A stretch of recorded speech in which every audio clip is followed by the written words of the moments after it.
they were bought out, my domain name expired, and the new company, GoDaddy, has my domain, and they're trying to make me bid for my domain name. So I Yeah. just said, I'll just change my domain name. So now it's osirimhotep.com, and I'll just wait some time until it expires from there, and I could purchase my domain. But Okay. uh, so that's the issue. So same website. Luckily, I have my website hosted on my what the company I use for hosting domains is HostGator.com, along with my other websites and things. So I just had the domain with the other one, and so it was nothing just to purchase a new domain and have it point to my old folder. So everything is cool, right and exact. So Okay. Mhm. y'all see Osir, Imhotep, and you get a friend request or something like that from me. That's me. Oh, Right. okay. All right. So Okay. Well, my good brother, I decided to bring you on to see what was new going on in your life. I think we talked about a book release last time, or something too, right? If I'm not mistaken. yes, it may have been that long Yeah. because the last book that I came out with was I think of August of last year, Mhm. and that was Race and Identity in Ancient Egypt, Volume One. So right now I'm I'm organizing a book that I'm editing, but I am kind of focused right now on translating into English this 600 some odd, I think it's about 630 pages uh, of a text by Jean Claude Mboli, um, translated as The Origin of African Languages. And this was originally published in 2010, 2011. And so he has just released a second book, which is a continuation of that book. And so, where he's kind of focused on the relationship between African languages and Indo European and Semitic languages, as well as a theory for vocalizing the ancient Egyptian language. So, my book is ordered, it is, on its way. So, I may have some updates for that.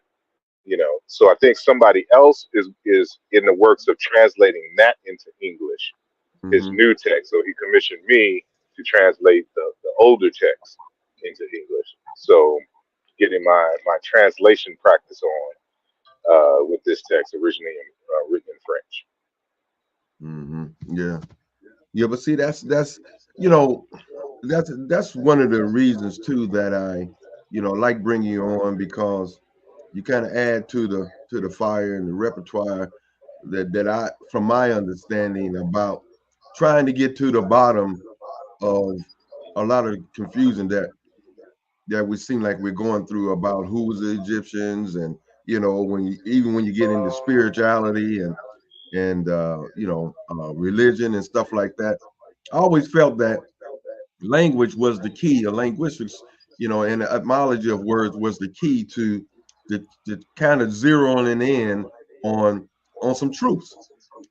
And we talked about in the past how important language is, and how in identifying the person on how they see things, and from their viewpoint and things like that. And it's I think it's something that our listeners need to really pay close attention to, because I think it can solve a lot of the issues that we have. And I was told by my brother that, you know I don't know how recent it was, but you was on Sarnetta. Is that correct? I don't know how recent that was, Yeah, but um, it was because I it haven't was been on in a while. yeah, But go ahead. okay. I'm sorry. Well, it might be an older conversation that you were having about some of the guys that come on Sarnetta, and I think he was saying basically he was feeling that they was lacking some of the research that was necessary for them to be out there, and on that particular platform, uh, producing certain information. So I think that you said that you was challenging, their sourcing up on some of some of the characters there, they're sourcing up on, some of the information. Yeah, it's more so, and I've said this before. It's that we have to realize as African people here in America and just globally that there is a systematic and organized war against the rise of African people on all levels of reality. And we have to take our personal lives seriously and the lives of our fellow man and the culture and the community in general very seriously as well. And we just can't come out and just throw information out there without doing our own due diligence. Because as I stated before, if you are a teacher of some kind, you have to consider yourself like a general in the military, right? These are the individuals who make plans for and develop strategies and the like for war. And in order for them to develop worthwhile strategies, they have to have reliable intel. And you got to understand that they are ranked above a number of different troops who are going to be out in the battlefield. And so the wrong information, misleading information, can send them into a situation where they will get ambushed and it can redirect the course of the war. And so I try to put this analogy in the minds of people so they could take seriously. If I'm giving you this information, I'm intending for it to impact your life in a certain way, to strengthen your relationship, for example, with your children, with your spouse, right? To gather money, right? To develop your household, put your family in a position to where they can have generational wealth or at least generational income, right? Education and like all of these different things, it's just not information for information's sake. It is to help us to develop into the kinds of people and the kind of community that when tragedy comes our way, we are able to respond appropriately because we have the systems in place as well as the knowledge of history, ourselves, and the world. And so when I have those types of discussions with individuals, no matter if it's they may think it's small in terms of religion and the like, or even if the ancient Egyptians were black, is not haphazard. It is with purpose and intent, and and everything that we discuss is applicable in some way to your life, even if it's not immediate. I on one hand, I say we need to consider ourselves, those of us who consider ourselves researchers and teachers, like generals in the military. But at the same time, I also use another analogy that we are indeed farmers, and the community is the soil, is the plot. And what we're doing is depositing seeds. And you may do the necessary toil to plant the seeds, but it's the circumstances of the environment that is going to determine if that particular seed grows. Now, we can do what we can to bet, better the probability that seed will grow and produce fruit or whatnot. Um, but ultimately, you're planting the seed, not expecting for it to instantly, grow into something, Okay. but to understand that over time, when these elements come, that seed will, if put into the right environment, that seed will sprout.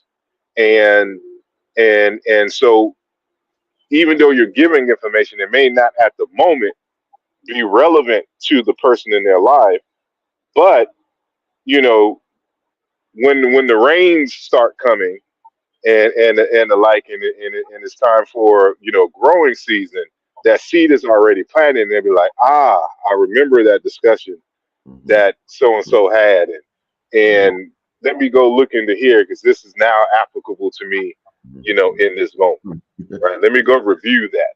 Mhm. I'm sorry. Go You, ahead. yeah, you know what that kind of reminds me of? Look like we said we're getting a little echo. Bear with us, y'all. I don't know. I try to turn this thing down.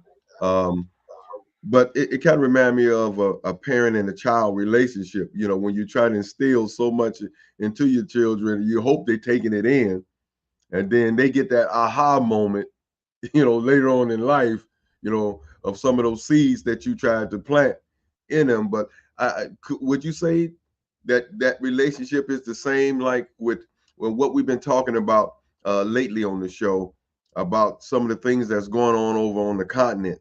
I just seen a couple pieces with PLO Lumumba and Sister Arikana, praising and talking about, Bikini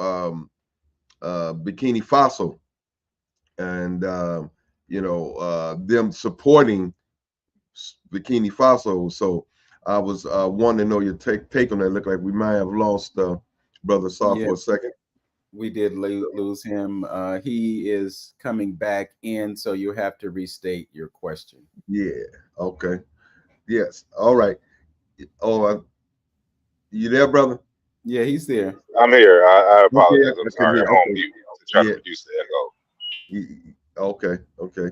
Yeah, I was saying something about when we talked about planting that seed and something that we need to understand because a lot of things is about timing.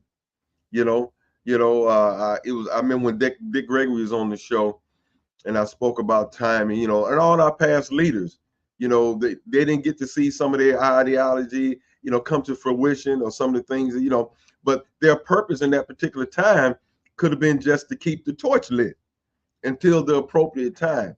So looking at that and looking at Africa and in actuality, African Americans used, people like Garvey and a few other folks actually used to look, at Booker T and certain places like that to inspire, certain people like that to inspire them in doing what they did. So going back and looking at the continent with Mali and Niger and Burkina Faso, and seem like this, we get some groundswell going on there. Would you say that's kind of the timing and that relationship that you spoke of about planting that seed? Is it the time right now? You know, and I think it was Martin Luther King Jr. who said something to the nature of, the time is always now for justice, right? Um, but unfortunately, when you're dealing with a population of people, you know, no matter how cohesive the culture is, every single individual is a byproduct of the environment, the age, and their upbringing in conjunction with their own intellectual abilities and capacities. And when you have a large population that you're trying to get to move in a certain direction, it is very difficult to try to appeal to everyone, um, given the different ages, given the different capacities and willingness to learn and do, um, the quality of the information, and just the issues that are going on in terms of the people, in terms of power relations with others in the life. So, you know, sometimes we got to look at it probably not so much as, or at least on one instance, like we're planting a seed, but in other instances, we can look at it more so like a relay race. So, as you said, to keep the torch lit, that somebody is or some group is doing the first leg of the run, Okay, and then okay. they're passing it on to the Uh, next group, and they right. take it off from there, Mhm. right?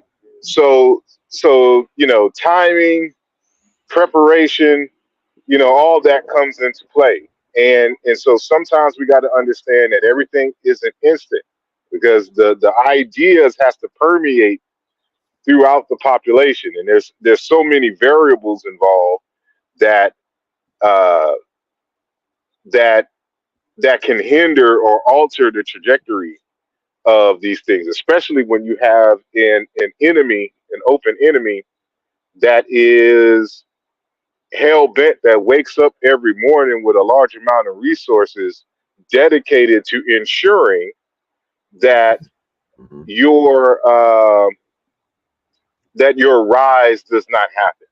Mhm. Because in order for them to be them and for them to be great, you can't be great also. In their mind, it's an inverse relationship. So your rise in their mind equals their demise. So we got to do what we have to do to ensure that you don't have a working economy, that your families, are not stable, that your education is subpar, et cetera, et cetera.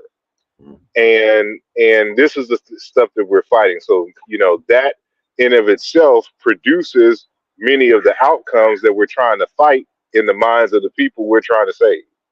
So it's just very complicated, and time is of the essence, but we can't waste too much time, because you can miss opportunities, that when that opportunity is missed, it will uh, put you in a state of being a permanent underclass, and that's what we're trying to avoid. And yeah, that is so true. And this is something that I really want to drive home. And we had a couple guests on, and we mentioned it, and I just feel the necessity to reiterate that what you just said, that one person's rise is construed as another person's fall and things like that. So when we see this, because of what just took place over in Africa, which is historical for number one. And so when we see some of the things may futuristically may come about because of this change and this move, and like you stated, it's threatening to a group of people. It's threatening through the whole pretty much northern hemisphere, this move, because they feel that you taking food out of their particular mouth. So when you see some of the things that may transpire in the coming years or months, we need to recognize. I'm talking to my family here out here. You need to recognize what is taking place, because we should know by now that these folks is not going to sit on the sideline and let you get rid of their rental property, because that's how it was. Uh, uh, uh, those particular French countries was like rental property to France. Their economy flourished and bloomed because they kept their foot on those countries' neck. So the question is, when you see what has historically taken place over history, about how them trying to undermine the government, trying to go in with their jackals and things of that nature and charge and start to try to cause confusion. My point is, we need to recognize it when we see it, and not just look at, oh, they just can't get it together. You see, they took over militarily and this, that, and other this, and then just dismiss it. But we need to understand and recognize when they show their hand, because they coming at them already. So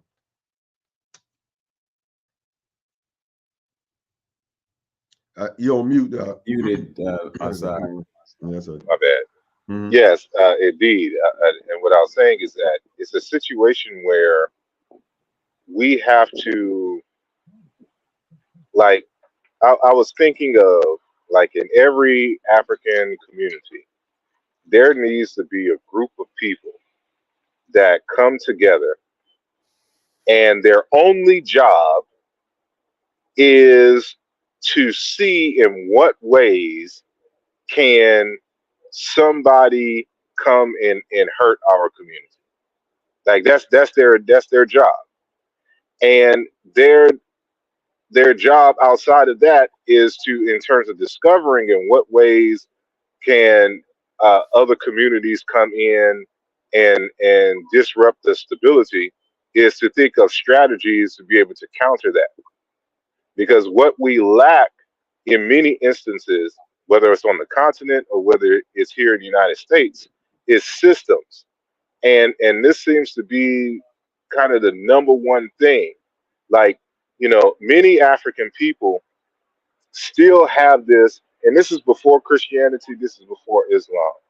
That is just kind of an outgrowth of an ancient world mindset, that it's going to be this chosen person that's going to come from the heavens, that's going to be prophesied, that's going to come and rescue us, right? And or we find these people who have these great ideas and create these organizations. They have great personalities. They can rally the folks, but as soon as they're gone, the movement is gone because we don't have systems in place, right? And this is what we need. Like, every single time I see a coup in Africa, the first thing I ask is what's the system? What system are you going to put in place? Sure, you can argue that whoever's in power isn't doing enough, but it should never be about the person in power. It should be about the system in place. So if you don't have a system that is that is better than what is in place now, that person should not get any support. Because, what if you get assassinated? What if, because we know the game plan. This is just a fact of history. So, if somebody comes rise, they're going to come after you. So when, you know, in the military sense, it's not a matter of if, it's a matter of when.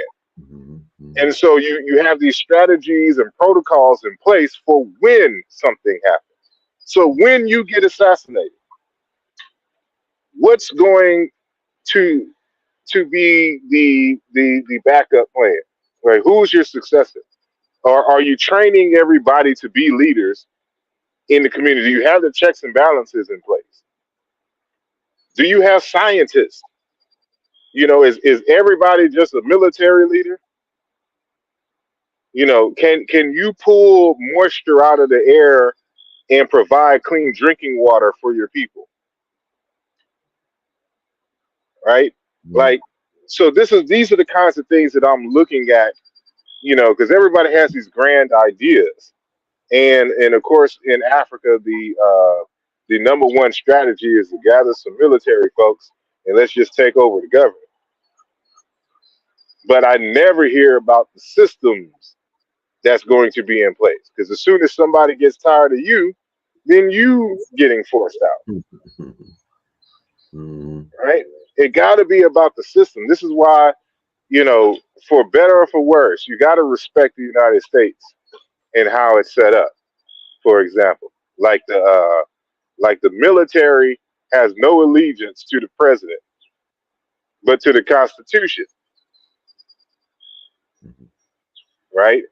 And so in Africa, you have people who are aligned with leaders instead of the system that is put in place. Like, they take an oath to the person, but not the system. And that's why, the military doesn't care who's in office. Whoever it is, there's a system in place. He just can't do an order and do all this kind of stuff, and they're going to follow suit. Now, there was a new movie that's been released called Civil War. I don't know if y'all had an opportunity to see it. No. Now, they don't get into details of what caused the Civil War, but seeing it, and it's very graphic. So, if you bring in your children, I would advise you have a conversation, depending on their age. But it's very graphic, but it puts into your mind, if a civil war was to pop off right now in the United States, Where are black folks in this? In this, Mm-hmm. do you know about supply chains? How will you get water and food to your people? How will you be able to make weapons? Because when the pandemic came around and when Barack Obama was elected into office, Europeans started buying a lot of guns. And when African Americans wanted to go get their guns, you had these places that were refusing to sell black people guns. And they can do that because you don't have companies that we own that makes weapons that can sell to our people with no problem. Mm-hmm. So this is the kind of stuff. This is why certain stuff hasn't happened because we're not ready. But the seeds have been planted by our great ones and elders, and it's just a matter of my generation taking the torch and running and doing what we can, putting the plans, positioning the following generations to take the torch and run the next leg. But there has to be a plan in place. There has to be a system, and that's what I'm looking for in Africa. Because if it doesn't end up in a United States of Africa, I don't know what we're doing. Mm-hmm. I'm Because just the issue in Congo could be quelled. So it would be equivalent to like if a militia in Texas starts attacking some folks in Fort Worth. The United States of America has the troops that will come in and quell this insurrection.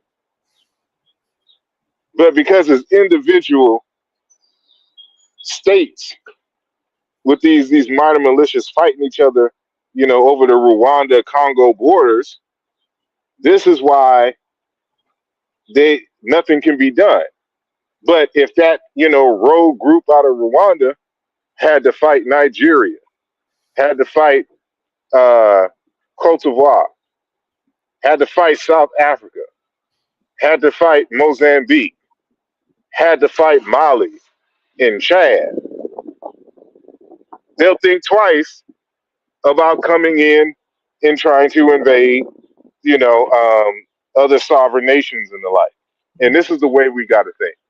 But I'm sorry. Yeah. Just quickly to add to that, that's why I kind of respect the piece of them being smart and aligning themselves up militarily with the rest of those other three countries. So they say, hey, you mess with one, you messing with all of us. So that kind of may slow their roll a little bit, and I admire them for doing that. And like I say again, it's just a matter if if it ignites and take over with some of the other French speaking countries and things like that, and they get the support of the elders that can offer direction, for them young brothers, and some of the young brothers and sisters that are in power. And then we got the whole Senegal piece with the young Pan-Africanism leaders over there. So it just warrant watching and seeing what moves. And I would hope through history and through historical data that Africa should be wise enough to know that folks are coming for you, and hopefully put some mechanisms in place to avoid some of those issues. Brother Vince, I know you're biting the bit, sitting on the sideline. What's good? Well, yeah, there are so many things that he talked about that I would like to unpack, but I don't think we have the time. I do want to reiterate that you are listening to 360 Info Network right here on AM 1490 WERE. Our guest is Asar Imhotep. He is an Africana researcher. He is a cultural theorist. He is a software developer. And, when Asar is on, I'm in student mode. I'm just taking notes and putting my thinking cap on, putting myself in a position to learn. I also wanted to mention at the top of the hour, we will be joined by Michael Imhotep, who is no relation to Asar Imhotep that we know of. Michael is from Detroit. Asar, are you from Detroit too? Okay, No, he's no, not. I'm originally from Texas, but Oh, Texas. That's I'm a right. quasi Philly native now. So He's a Texan. Okay. Um, a couple of other things. Just want to make sure that you know that we are live on YouTube and Facebook, and we like to encourage you to go to our YouTube channels and subscribe, like, comment, do all those things. Hit the notification bell. My YouTube channel is Vince Robinson. Hamtonio's is The Journey with Hamtonio. You can go to his YouTube channel and you can actually view this program, and you can also see us on Facebook on the 360 Info Network Facebook page and my Facebook page. So you got a whole lot of options if you want to get the Afrocentric content that we bring your way each and every Saturday.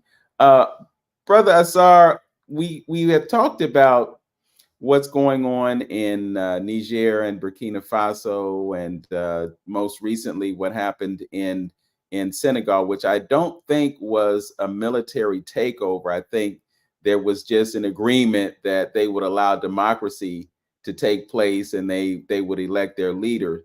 But what concerns me is just the anatomy of a coup, because many times you basically have other superpowers that are manipulating the military to put someone in place to quote unquote control the government, but that doesn't necessarily reflect the will of the people. When we look at what happened in Senegal, perhaps that does reflect the will of the people, but the whole idea of a military takeover sometimes it's just a smokescreen for the control that's being exerted by an outside force.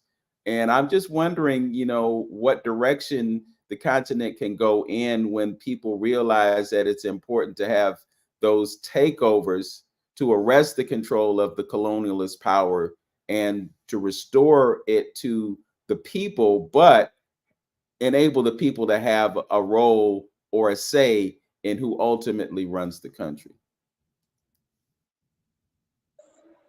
indeed, and I don't want to act like I have all the answers, but one answer that I can put forth is the prevalence of Afrocentricity as an underlying paradigm for all African countries and people. Because what ends up happening is that African people, by force or whatnot, have taken on the ideologies and ideas of foreign people, believing on some level that they are better than their own. And it is only through a shifting of paradigm where the African people are saying, nope, we're going to look for African solutions to all of our problems and issues. And if it violates our African principles, we're not adopting, right? And so the foreigners have an advantage over Africans in general, in the sense that most Africans now are either Christians or Muslims. And so as long as the deep rooted spirituality, morality, and ethics is grounded in a foreign colonial religion, then it is easy for someone to come and penetrate into the minds of people who they want to be sympathetic to them and put them in power.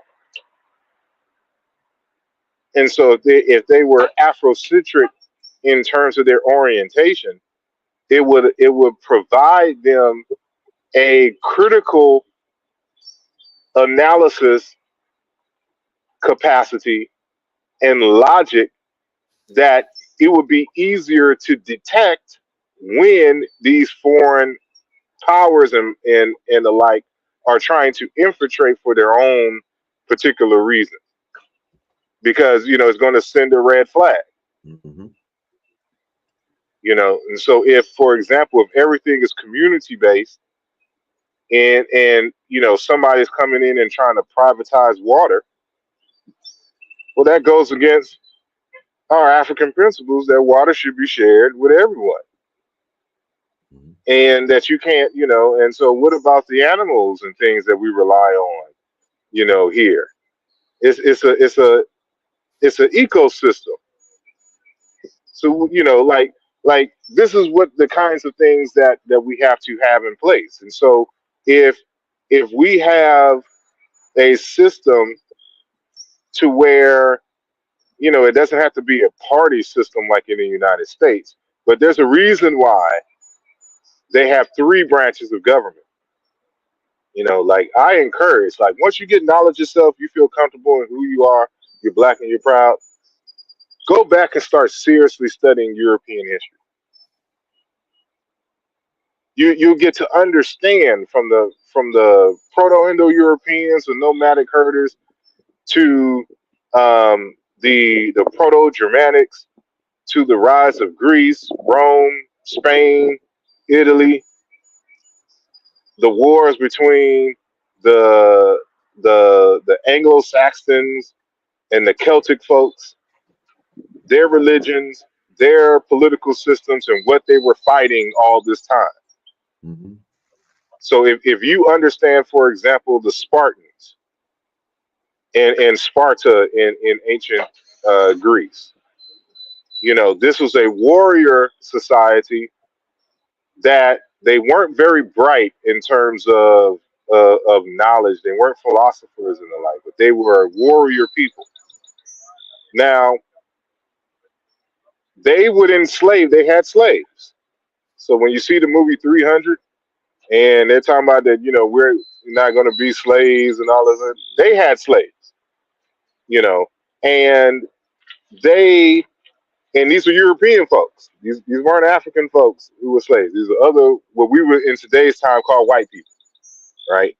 And these individuals had a certain group of the Spartans that would, their job was to harass and kill and keep their foot on their necks of the slave population. So you get random raids, random killings, and the like. When you understand this governing system that they had, you can understand modern day police brutality and the way that they're always constantly harassing and doing these random checks and all this. This is stuff that goes back to the time of Sparta. So when you understand that history, you can start to create strategies of resistance. And I wish, even though this is kind of a sidebar, I wish that African people would stop worrying about why Europeans don't like them. What did we do? Who cares? Develop power. So no matter how they feel about you, Mhm. you know how to respond appropriately when they violate your personal space, Mhm. right? But saying all that to say, it's again, it's always going to boil down to systems. But this is why the history is so important. Study white folks, and if you study the ways in which they fought each other, to the extent in which they would create devices to torture and kill each other, the ways that they would use to infiltrate and disrupt governments, you understand why you being faithful to your wife is an issue of national security. Mm. Why having a wife that is not impressed with material things. Because if I need to take down you and get at you, I'm gonna go through your wife. I'm gonna build a relationship with her and I'm gonna flash some money in front of her. And men ain't off the hook because if you don't have phallus discipline, I can send any old sister with a nice shape in a red dress and mess up your whole thing. You got to look at your personal relationships and your marriage and your family as as a small kingdom. And I apologize for the plane if you can hear it. Well, I don't apologize for the plane, but you know what I'm saying. If you can't hear. Like all of this is important, and why we need to have these conversations, and we need to make sure that we're tight because these are the strategies that they use to disrupt individuals. How many people, you know, uh, how many kings, literally and figuratively, have failed because they didn't have phallus discipline. They're all over the place trying to sleep with any and every woman, and then now somehow the woman finds out, divorce, issues with kids. Now you spending more money trying to pay lawyers, having to deal with child support and all this other kind of stuff. Y'all got two separate places now. This is one of the ways in which we reduce the income. Because if you ain't got income, you ain't got a stable family, you can't fight. Yeah, it Like reminds. all of this becomes important. I'm sorry, go ahead. Yeah, yeah. You're right. It reminds me of the African proverb. What it say? The ruin of a nation begins in the homes of its people. And they know that strategy, and that's something that I put out there all the time to some of my friends and female friends is that you know what you said has to be recognized, by us as a people that they that's that whole separation piece. If they can't come after me, they coming after you, and they're gonna put all the shiny objects in front of you in order to get to divide that whole situation, and that's been a tactic that's been using in these Americas for a long time. Brother Exactly. Asar, And that works with your people as well. So if it seems like these group over here has more than this group, this fosters jealousy over here, and these people are more likely to plot against them, and now you have divide in the community, which is why it's important to make sure that everybody's needs are met, but they also have a value system that respects that there's fluctuations in societies, and if I'm driving a Mercedes Benz but you're driving a Chevy Tahoe, that doesn't mean we're unequal. We both have vehicles. We both can get to the place where we need to go, right? But if I'm driving a Mercedes Benz and you're walking and I'm doing whatever I can to prevent you from getting a vehicle, regardless to how it is, this is what causes um, jealousy and things of this nature, and people will plot against you. So like all of this comes into play, and why really uh, every leader in the community needs to have a working knowledge of human psychology. Of course, we gotta study our African Black psychology, but human psychology nonetheless. Which is why like the most brilliant person that I've never met, but I wish I could have when he was alive was Dr. Amos Wilson. That's what I was gonna He's my quote. number. Like he like when I read his stuff, it's just like, Man. why, man? How you link this stuff together in this way? And Mhm. but I'll end there. I'm sorry. And I just I wanted just to get back to the just quick, religion that. Okay, go just ahead. quick again. And I was going to quote him when saying that when we talked about the people. He states, change the way you talking about getting worried about white folks liking us and things of that nature. He said, change the way you are, and they have no choice but to change because you change. So and that's simple. Since if you keep going on and being the way you are and how in your relationship to him, his systems and whatever, it's gonna still impose what it is to impose. So change the way you are, and he has no choice but to change. One of the things that you suggested was religion. You talked about Christianity and you talked about Islam, and we can both agree that those are religions that were basically birthed on the continent of Africa, but were appropriated by Europeans and given to us and altered our relationship with our spiritual aspect. And I'm just curious, and I know you don't have all the answers, but I'm sure you've probably given some thought to this at some point. What will it take for us to return to our relationship with the spirit world and discontinue the damage that has been caused by our embracing European versions of African religions? As I stated earlier, Afrocentricity, adopting Afrocentricity as a paradigm, as a living and working paradigm, because again, it's going to give you the strategies and the logic to be able to question the value of other social systems in comparison to your own. And the reason why I bring up Christianity and Islam is because they are the two top most proselytizing religions out there. And this is built into the system itself to where in order for it to thrive, it cannot coexist with any other system, which is why everywhere they go, they destroy the native system. So they make it to where your your culture, your ancestors, your language, your way of dress, your artwork, your pedagogy, meaning the way that you teach and educate children, all of that is by default not valuable, and it must be gotten rid of and replaced with these particular the Abrahamic systems. And so the and so this prevents you from seeing value in your own self.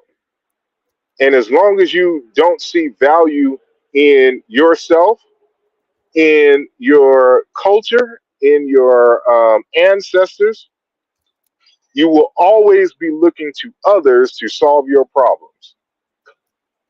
And that's ultimately what they want. They want you to be dependent upon them. So you have to learn how to value yourself. And the only way that you're going to do that is if you have an Afrocentric mindset to where you center your African self, your African languages, your African family, your African deities, your history. As long as somebody else is dictating how you should perceive life, we'll never be able to achieve the goals and the vision that our ancestors had for us. Brother Asar, we have just a few moments before we go over to our virtual version of the broadcast. And I understood that you had about an hour to spend with us today. We have on deck Brother Michael Imhotep, your cousin from Detroit. So we're going to have a conversation with him. But I think you mentioned that you have a new book or something that you need to let the folks know about. So I want to make sure that folks have a way of contacting you, connecting with you, and taking advantage of the brilliance that you bring to us. I do appreciate it. Thank you. Yes. As mentioned earlier, the latest text is the first in a three-volume series titled Race and Identity in Ancient Egypt, Volume 1, and we're dealing with the meaning of Kemet in the first volume. The second volume is going to deal with the actual issues of race, color, proof, and the like. Peace to our good brother Michael Imhotep, who I see there, and the third volume is just going to be a reference material text. So it's just going to all the text that's dealing with color and the like, from the Greek to the Arabic to the early English and of course the ancient Egyptian. It's just going to be there, so you can see the raw hieroglyphs, transliteration, and translation. So those are the ongoing. But the first volume is out, and you can go to Osir Imhotep. That's OSIRIMHOTEP.com,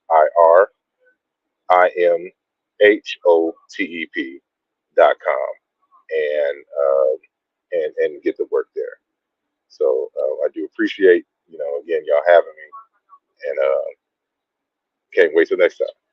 Okay. And I'm actually looking forward to possibly at some point having a dual conversation with the Imhotep brothers because both of y'all bring it. There's so much that we can learn from both, and I know that Michael Imhotep is immersed in African history. I mean, he's got his own channel that's dedicated to African history, and I know you as well.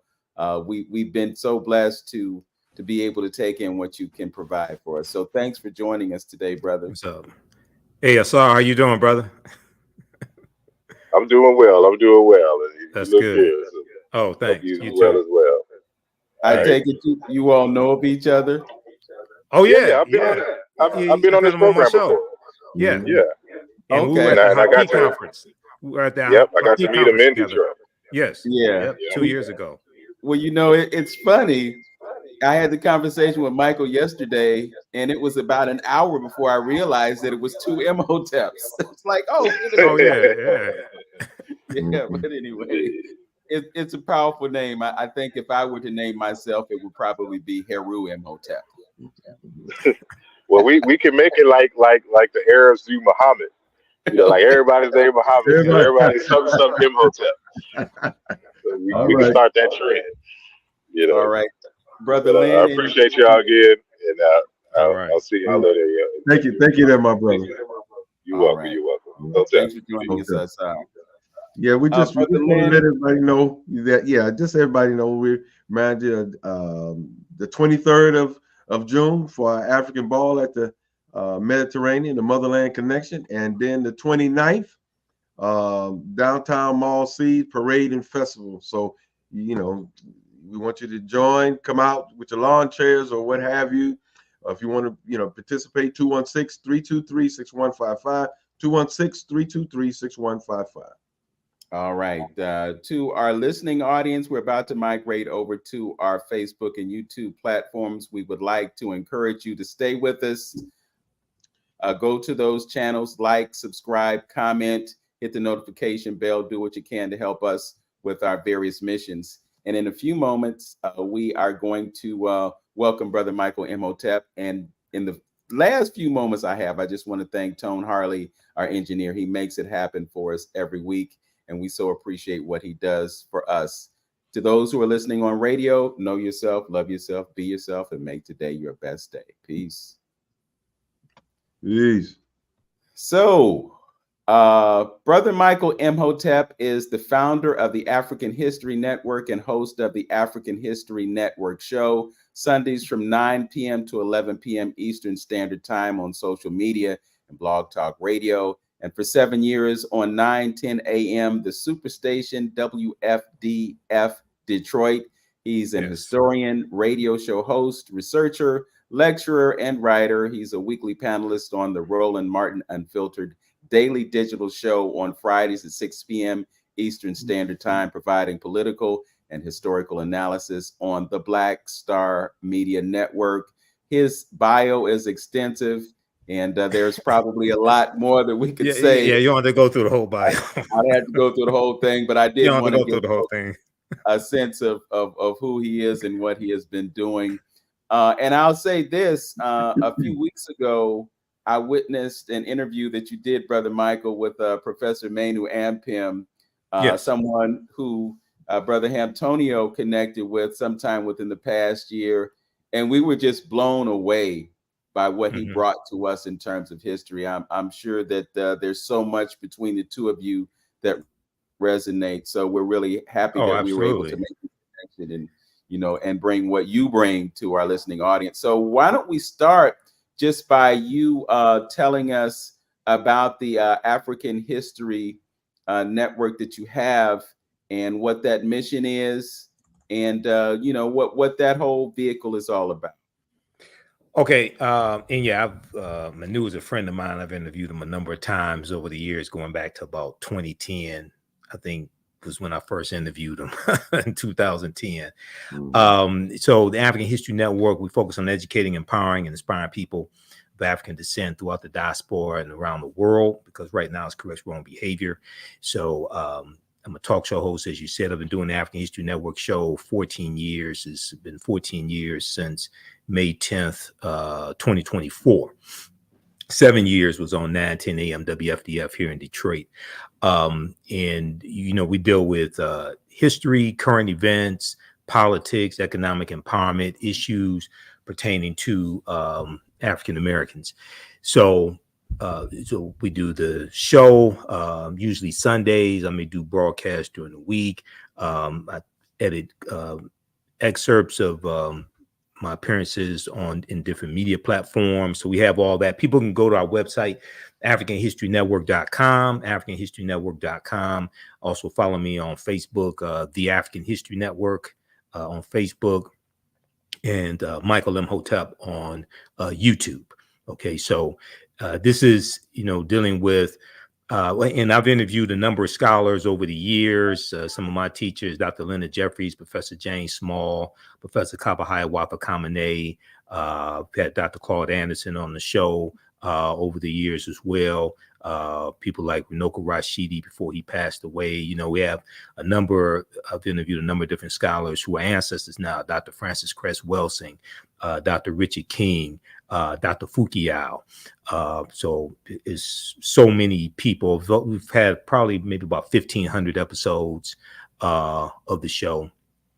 So it's a lot of work, but this is something that's needed, and we're focusing on, as I say in a lot of my lectures, because I do lectures also, this type of information has to bring about behavior modification. That's why our motto is right knowledge corrects wrong behavior. It's not about debating people. I tell people, we don't learn all this information to participate in some black version of Jeopardy. Okay, to see who can memorize the most facts and figures and win a prize at the end of the TV show. No, this information has to bring about behavior modification. Right knowledge corrects wrong behavior. If you become quote unquote conscious, and the term is problematic, but if you become quote unquote conscious, but your behavior doesn't change, what's the point? What's the purpose? Okay, so that's in a nutshell some of what we do. Okay. Well, I have to tell you that many of the folks that you mentioned are folks that we've had on our broadcast as well. Oh, yeah. A lot of it is due to relationships that Brother Hamtonio has with many of these folks. We've had Dr. Jeffries on. As I mentioned to you yesterday, we had Dr. Malefi Asante on. Oh, me. I've had Malefi on too. Yeah. Yes. Tony Browder, Malefi. Yeah. Yeah, Tony, and he's been here. I mean, some of the folks that you mentioned are folks that we've actually brought to Cleveland. And again, I'll tip my hat to Brother Antonio for what he did to make those things possible. But what it all really speaks to is the power of our intellect. I think that the most dangerous weapon in the face of what I call pseudo white supremacy psychosis, because I don't embrace the idea of saying white supremacy, because it's a fallacy. White people are not superior to black folk. And as a matter of fact, white people don't even exist if you want to look at it in a technical sense. You also mentioned that you deal with history, but you also deal with current events. And when I looked at your Facebook page, and I saw a number of references to things that were going on. So I hope that we can expand our conversation, not just to history, but also to deal with some of the things that are going on in our country right now. For instance, we're in the midst of a political season. And if you look at the stuff that's coming back channel, there are rumblings that Joe Biden is not going to be running for president in 2024, but there's actually a shadow candidate that's being groomed right now. And sometime this summer, there's going to be a decision to pivot from running JB and putting someone else in there, because they're concerned, and I don't like to say his name, but there's concern that 45 basically could get reelected in spite of all the adversity, the personal adversity that he's facing right now. And I just wonder how it's even possible for us to entertain the thought that our political system is just so dysfunctional right now. Right. Well, I've heard rumors. I wouldn't put stock in rumors of a shadow candidate or things like that. They're always distractions. It's just like on my show, we've broken down how no third party candidate has won a single electoral college vote since 1968. and it takes 270 electoral college votes to become president-elect. You win electoral college votes by winning, not by the electoral college voting. That doesn't take place until the first Monday following the second Wednesday in December, which is in the middle of December. You win electoral college votes associated with the state by winning the popular vote in the state. So anybody that tells you that the popular vote doesn't matter has not read the U.S. Constitution. The popular vote does matter. Republicans know that. Many of us don't, and we fall for these tricks. That's how Donald Trump won the electoral college vote in 2016, and Hillary Clinton got 2.9 million more popular votes, because we've never been taught to really play the game of politics to win. I teach about political self-defense. Political self-defense. First thing you have to do is read the U.S. Constitution, because if you don't understand the U.S. Constitution, you won't understand any of this. That's why the U.S. Census is so important. The U.S. Census was created by the Constitution. First census taken in 1790. The census that the last census that took place in 2020, the population of white people in this country was 57%. That was the first time the population of white people in this country dropped below 60% since 1790. Okay, that scared a lot of people, because there's a fear of the browning of America. Now, all white people don't have this fear, but there's enough of them that have this fear to make a difference. It's enough of them who have this fear to be a threat. There's a fear that by the year 2043, white people will no longer be the majority population in this country. And you have media outlets like Fox News, like Newsmax, right-wing talk radio, that prey on this fear, that feed them fear, okay, that drive them towards somebody like a Donald Trump. And in 2016, many white people saw Trump as the great white hope. They saw him as a last resort. Because if you go back, I covered the 2016 campaign extensively on 910 AM WFDF on the African History Network show, right? For a lot of white people, he wasn't their first, second, third, fourth, or fifth choice, right? But they said, I watched about 100 interviews that Trump did and campaign rallies. And then I watched numerous interviews with Trump supporters or people who were reluctant Trump supporters. And overwhelmingly, they said, this is about the Supreme Court. They said, this is about the federal bench. Okay. Well, for many of us, we don't really understand that the president nominates Supreme Court justices, which are lifetime appointments. And the president nominates federal judges. Federal judges are confirmed by the U.S. Senate. So Donald Trump got 226 federal judges confirmed because Republicans took back control of the Senate in 2014, led by Mitch McConnell. McConnell and Republicans blocked 103 federal judge nominations that President Barack Obama made after 2014 and blocked Merrick Garland, who was Obama's nominee for the Supreme Court. So then when Trump becomes president, because we didn't understand how the Electoral College works, you have all these vacancies. So then, and lastly, and I'll turn it back over to you, but lastly, the nominations, that the names for the Supreme Court nominees and the federal judges were given to Trump largely from lists from the Heritage Foundation and the Federalist Society. Okay, now the Heritage Foundation is a right-wing think tank, and one of the things they do is work on voter suppression tactics. And if you don't believe me, go read the article that Ari Berman did for Mother Jones exposing Heritage Action for America, which is their sister organization, and how Heritage Action for America was the entity that crafted Senate Bill 201 in Georgia, the voter suppression bill in Georgia, as well as copycat bills passed in state legislatures, especially a lot of former Confederate states. Jessica Anderson is the executive director of Heritage Action for America. And she was caught talking in a meeting, and she was recorded and it was released, and Mother Jones published it, talking about how they were the ones that crafted Senate Bill 201.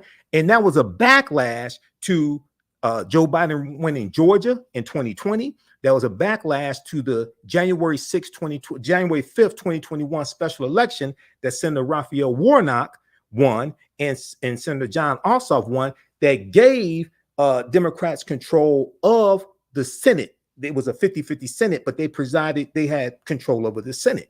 This was a backlash to all of this. So the reason why things are confusing now, and the momentum is shifting toward Biden-Harris right now, if you pay attention to the latest polls, and if you pay attention to what's taking place in the campaign, the momentum is shifting, but it's May, and most people don't pay attention to presidential campaigns really until after Labor Day. Okay. But the Biden-Harris campaign, they're not waiting until after Labor Day. This thing is steadily ramping up. They've opened over 150 campaign offices across the country in the last few months. So this thing is steadily wrapping up. But what we have to understand is history, economics, law, and politics. The acronym I use, HELP. History, economics, law, and politics. Okay. And we have to practice political self-defense. Absolutely. Totally agree. And that system that, that's been our downfall forever. I'm not knowing how those things would, and they also talk about, the things that happen as far as locally is concerned, Oh, absolutely. Your local politicians, and that directly affect you, and when we tend as Black folks, like, I like the statement, and I live by that statement too, that you said earlier. If it's not going to change the way you think, you have to your behavior information, and, yes. and that's the frustration that I have, with different people, is that when hopefully you would like to think, and you don't want to be naive, that if presented with certain information and certain facts, that you use that information and try to incorporate it into your way of thinking, your way of living, and things to make you a better person, yes. And I think, and I'm pretty sure you think too, by doing what you're doing, is that our folks, and taking it a little broader, and bringing and talking about Black folks, as our ancestors have laid down the foundation for us, how to deal with these issues. Yes, of course, you have to modify it a little bit because we're dealing with in this particular age, but there are some structural foundational things that are constant regardless on what time of the century that you are operating in, that is helpful to us, because right now we all over the place. Our ancestors are looking at us like, you don't try everything but me. when you gonna try me? And you see this not working for you, because they, with this whole universal principle piece and understanding balance like that, just those little principles alone of dealing with balance and understanding that kind of harmony, it would do so much for Black folks just by understanding that piece as well. Real quickly, how we look at the whole religious piece, how the system that we got set up in America. Women were shied upon. They couldn't even be in the pulpit to even preach. Right. Their voice was silent. You know what I mean? Right. And something Dr. Henry Clark said, this side, it would never work until we put the woman where she belonged, because it was about balance. Yes. And so again, as I stated before, we're letting the children run the system. They the newcomers on the planet, and we letting them, just like I said before, throwing the parents out the house and letting the kids run the show. And it's just a matter of time that dysfunction is going to happen. Yeah. When we look at you having a conversation with Asar Imhotep a few minutes ago, somebody asked the question, are we the same people? No, we're not. No, we're not the same people. But when we look at, if we look at the modern day civil rights movement, for example, okay, look at Dr. King and Ralph Abernathy and John Lewis and Ella Baker, Rosa Parks, okay, the modern days, what was called the modern day civil rights movement.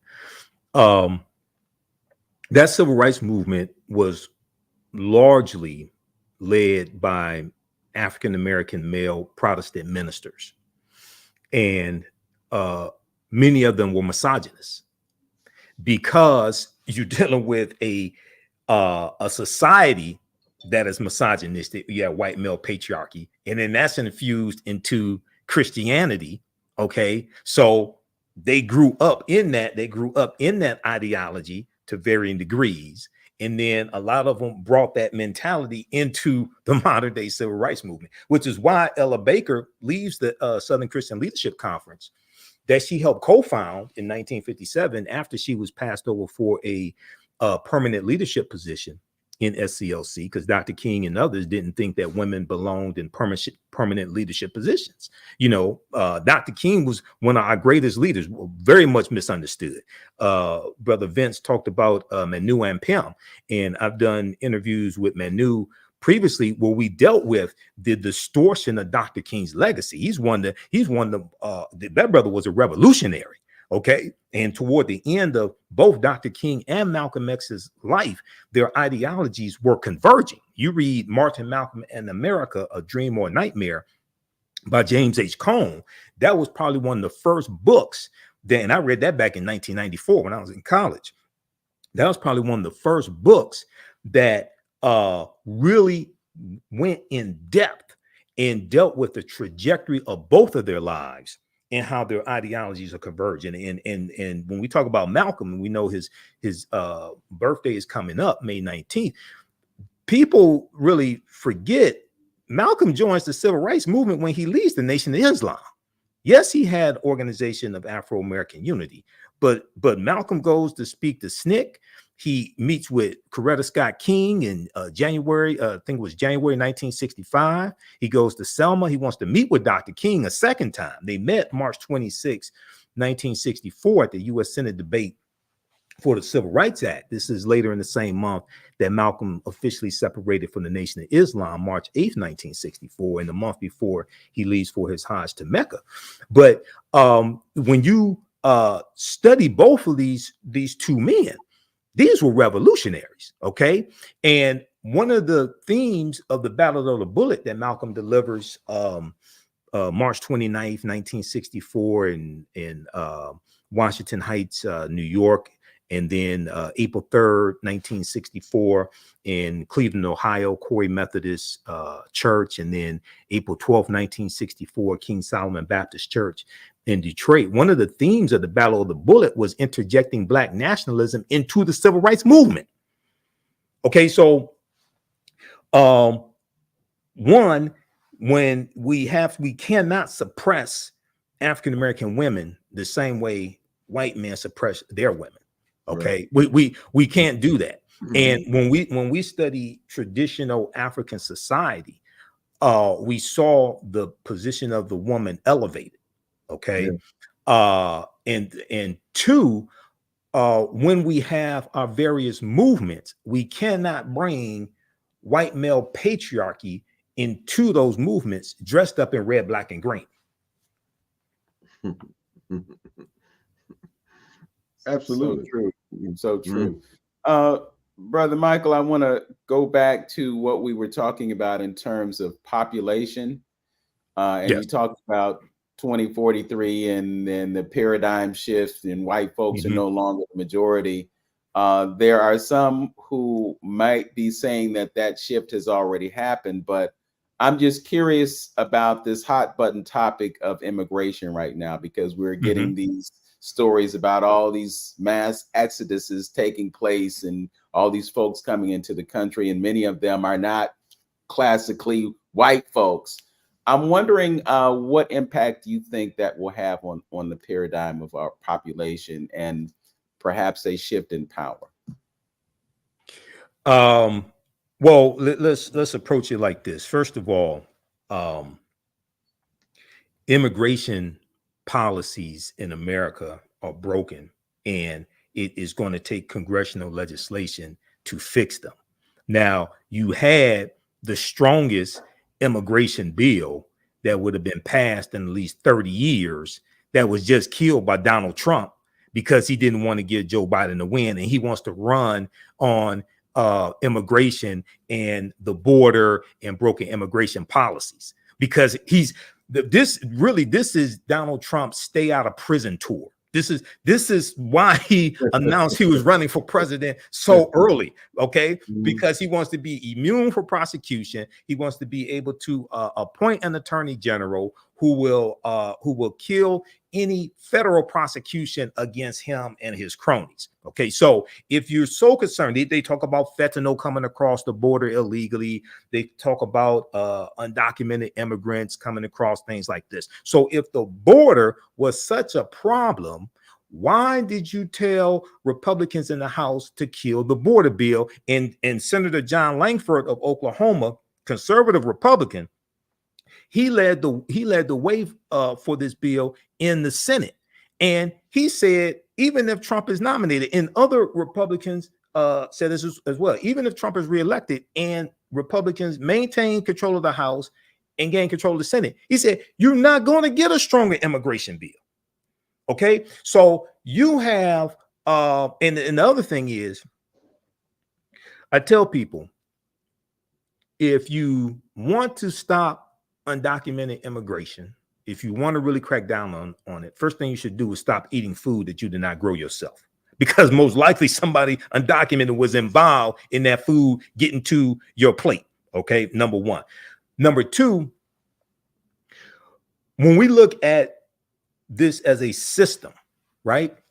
White supremacy pits groups of oppressed people against each other to fight one another so that the 1% or 5% or 10% can maintain power and manipulate everybody. Okay. This is something that's very, very important to understand, because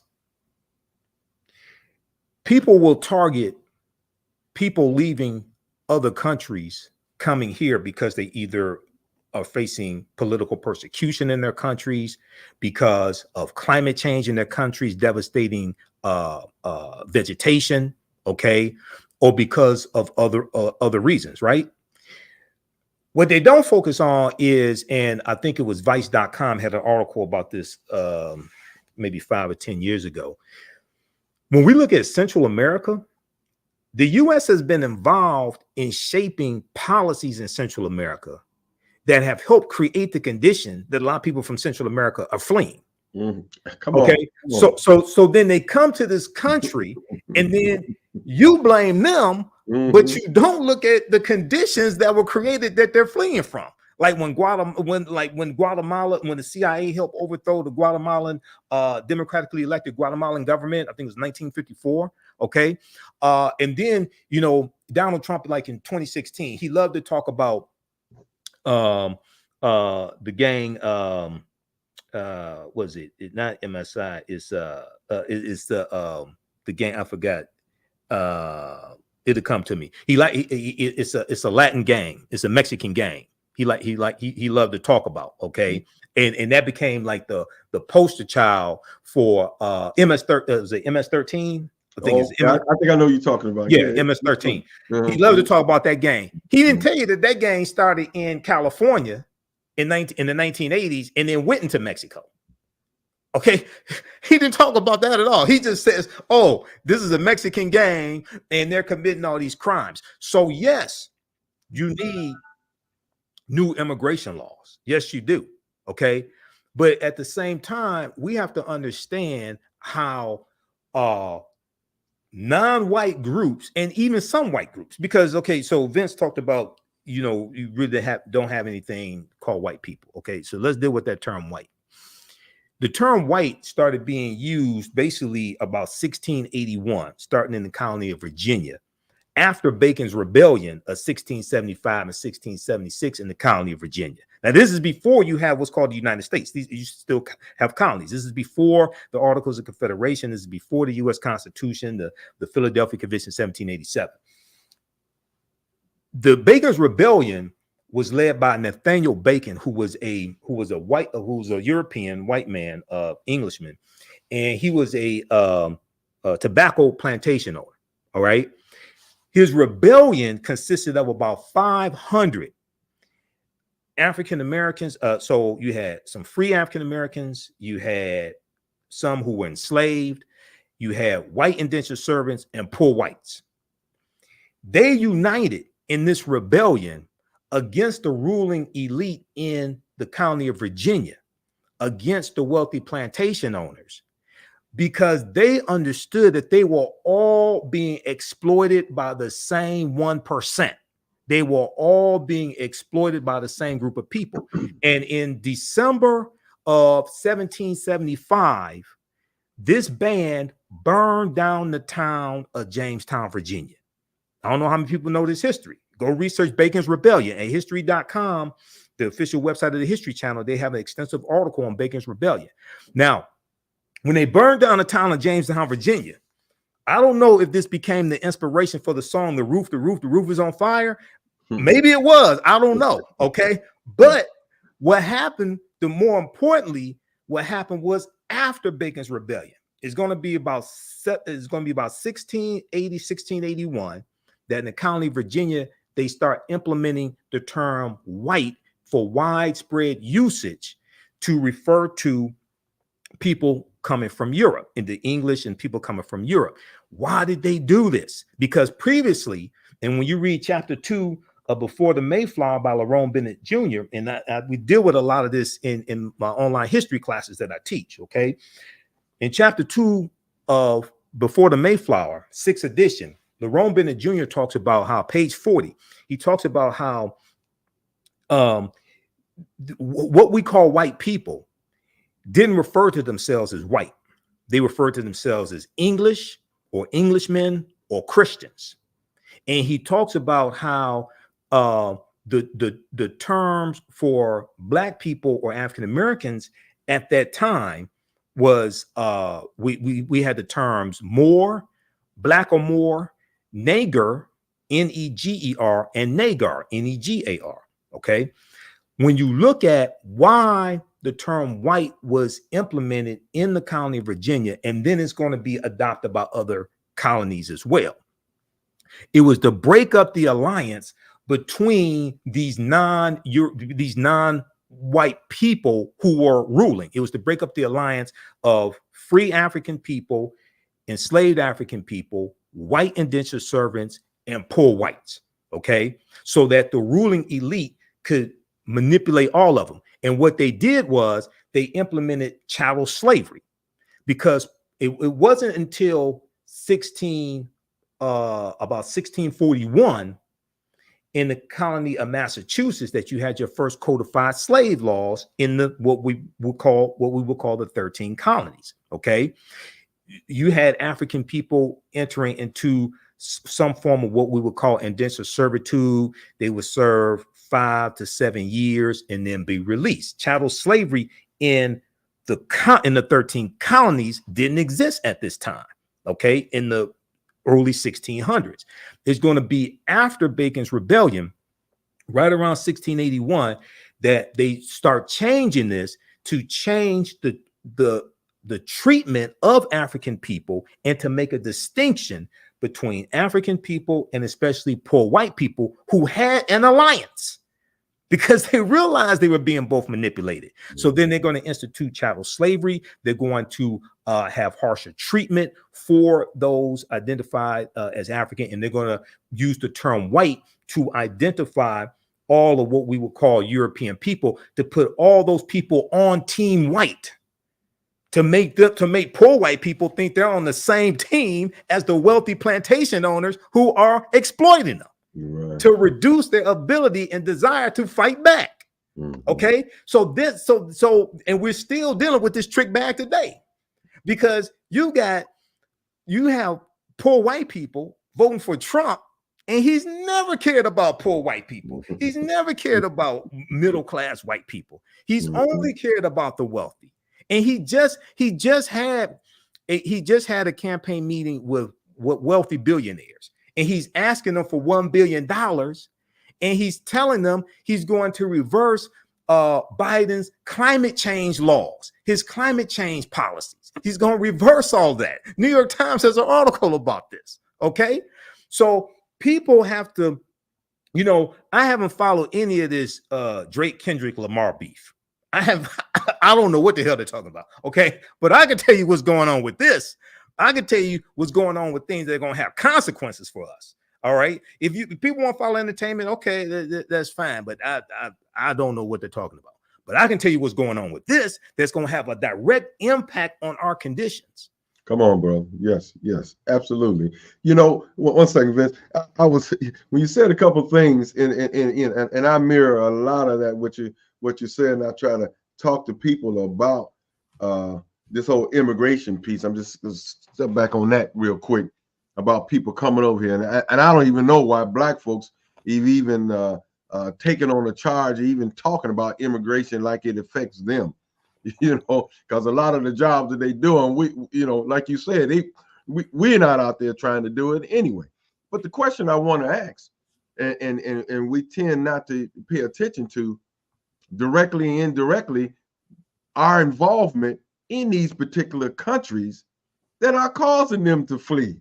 See, we never think about, you know, we sitting here in the belly of the beast, and not really recognizing these tentacles that are out there manipulating everything. That's why, you know, when Vince brings it up all the time, talking about BRICS, the reason you got a BRICS is that they've been weaponizing the dollar, and folks tired of getting their behind beat with the weaponization of the dollar. So they're looking at another alternative, and this is why. So the question I want to ask, and what people should look at, would these people leave their country and come here if we wasn't involved in some of the dirty dealings that we're dealing with in their country that's causing them to flee? Because I truly believe a lot of them wouldn't want to give up their homes. They would want to stay in their culture, to stay in their way of life of doing things. Because when you want to look at it, all they're doing is come for economic reason, because there's really nothing culturally and spiritually that's in this country that would drive them away from their culture to want to come here. If their conditions, the question I would ask, if their conditions was okay, if they was living okay in there, nobody was bothering them, would they leave their country to come to here? That's the question. Well, when we look at, and I'm posting some articles here, hopefully you can share them, because I'm posting articles to back up what I'm saying. One, they're looking for better ways of life. It's not just economic. It's partly economic, but also many of them are fleeing various types of political violence, rapes, murders, things like this. Also, you have some that are victims of political persecution. So they're coming here because you have, you know, more freedom of speech. You can publicly criticize the president and not end up in prison. Now, we don't know what happens if Trump becomes president again, but you can. So you have those freedoms here. Okay. Now, also, to give you an example here, a lot of people don't know this. Starting with the Herbert Hoover administration, Herbert Hoover wins the presidency in 1928. Okay, he serves one term, mishandles the Great Depression. In President and Franklin Delano Roosevelt is elected in the 1932 presidential election. There were about 1.6 million Mexicans who were deported by the U.S. back to Mexico, starting with Herbert Hoover, and starting in the Great Depression. The Great Depression begins 1929, stock market crash of October 1929. And the government was saying that these Mexicans were taking jobs away from white people in the country. Okay. About 60% of the people they deported were born here legally, were actual U.S. citizens, but they got lumped into this. And when we look at the analysis post that event happening, because it starts with Herbert Hoover, it's going to continue with President Roosevelt. Okay. When you look at the analysis decades later, they talk about how, okay, they didn't take it to the account that they were actually contributing to the GDP.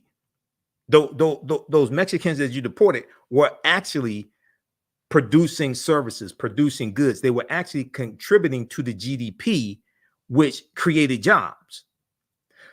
But they just focused on falsely, oh, they're here, so they're taking jobs from white people. Okay.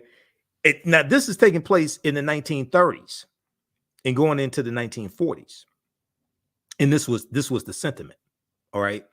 But and they overlooked the fact that about 60% of people they were deporting were here legally.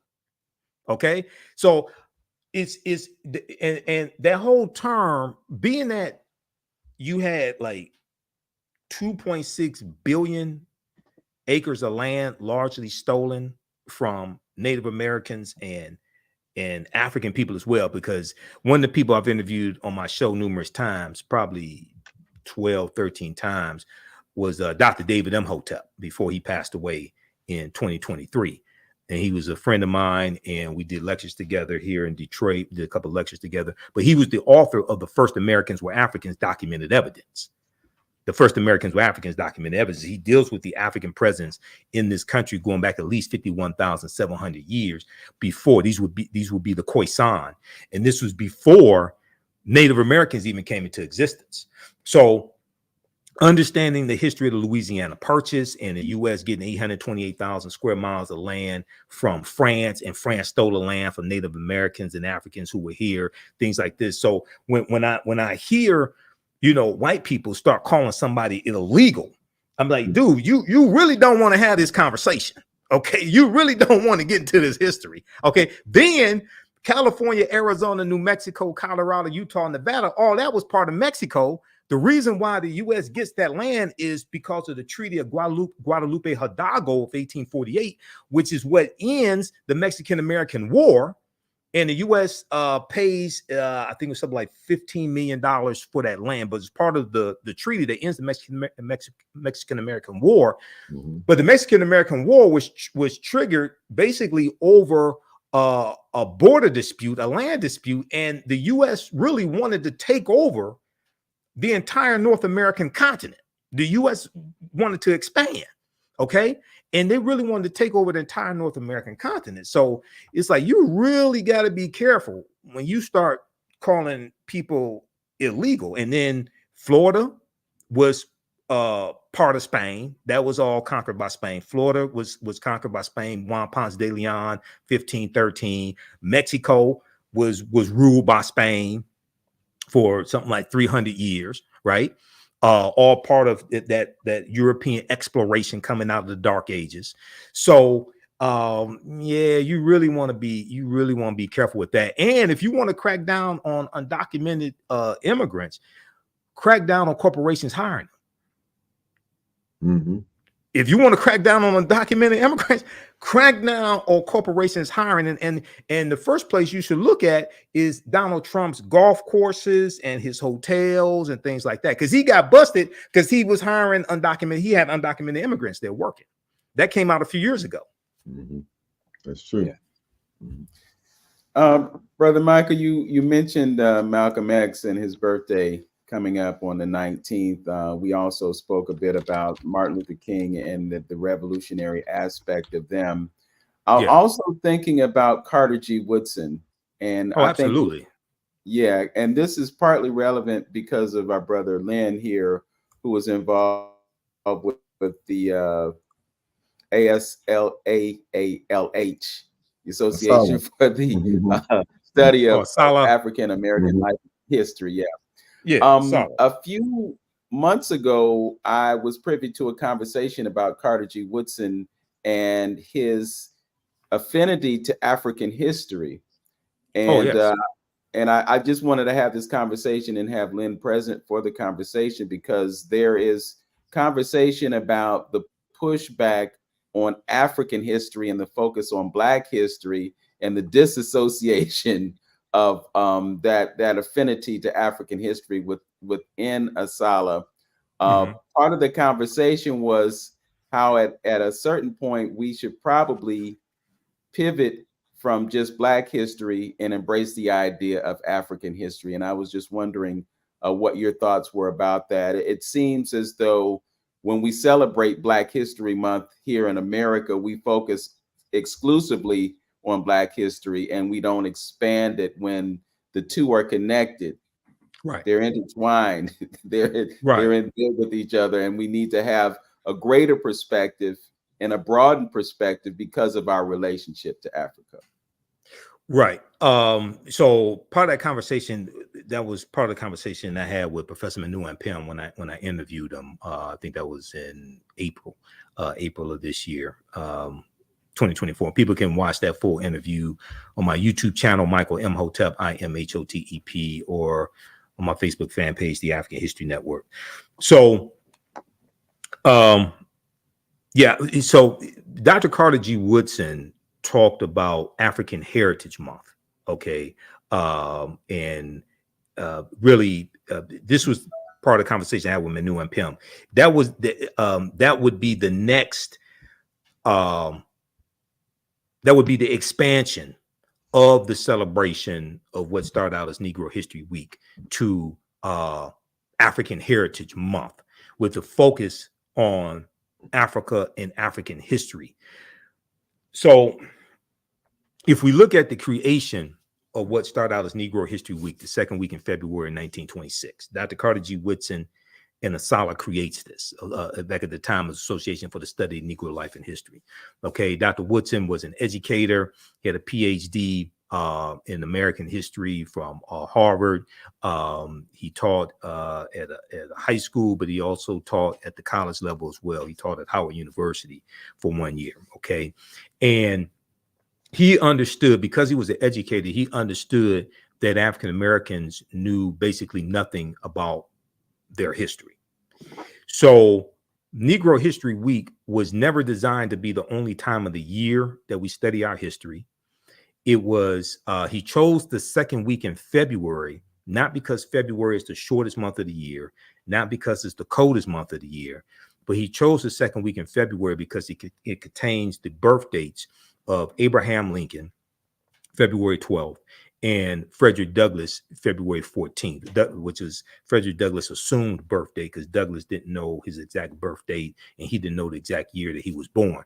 So since celebrations were already taking place in the African American community, basically since the assassination of Abraham Lincoln in 1865, and since Frederick Douglass dies in 1895, since those celebrations were already taking place in the African American community, Dr. Carter G. Woodson puts his new cultural celebration within that same period of time, because celebrations are already going on. The Negro History Week, later Black History Month, or African American History Month, was designed to celebrate, teach, study, and acknowledge the contributions that African Americans have made to this country, but also on the continent of Africa. Okay, the continent of Africa was not separate from the celebration, okay, based upon Dr. Woodson's original intent. And there has been an annual theme for African American History Month since 1928. The annual theme is designed to give purpose, to give direction in how you celebrate, what you study, things like this. So it's not saying this is the only thing that you can study, but it gives purpose and direction. And the annual theme is also supposed to be timely to what is taking place in society, what's taking place in the country. So just to give you a quick example, the annual theme for 1928 was Civilization, a World Achievement. 1933, Ethiopia meets Era and Truth. Ethiopia meets Era and Truth. 1935, the Negro Achievements in Africa. The Negro Achievements in Africa. 1936, African Background Outlined. 1960, now he dies in 1950, okay? 1960, Strengthening America Through Education in Negro History and African Culture. 1971, African Civilization and Culture, a Worthy Historical Background. So Dr. Woodson did extensive research on Africa, African history. He wrote his last 3 articles. He wrote, we're dealing with Egypt, as Professor Manu and Pim talked about. He talked about how Kush and Ethiopia were the precursors to Egypt. These are the mothers and grandmothers of Egypt. So he's steeped in this history. the criticism Professor Manu and Pym had of Asala today is that Asala largely embraces the African American history, largely to the exclusion of the African history. And what Woodson is saying is that you have to study all of this together. Okay, you can't just separate African American history from African history, as well as in African history connects you to the history of African people throughout the diaspora. So African Heritage Month, which was also Woodson's vision, taking things to the next level, is moving in the same thought process of combining all of that together. And one of the biggest problems I have with the way Black History Month or African American History Month is celebrated across the country. It should be celebrated. It should be, we should have celebrations. We should recognize it and participate in it. But most people who participate in these celebrations, and I would say even organize these celebrations, the majority of them have never really studied Dr. Carter G. Woodson and never studied the history of African American History Month and why it was created.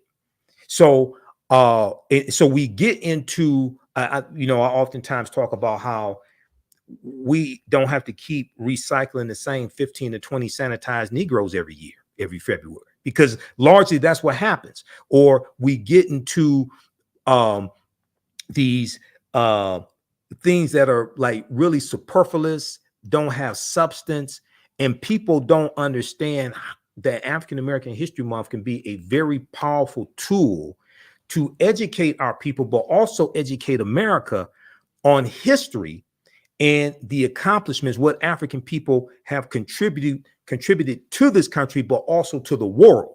So we're not using it as a powerful tool to educate and liberate.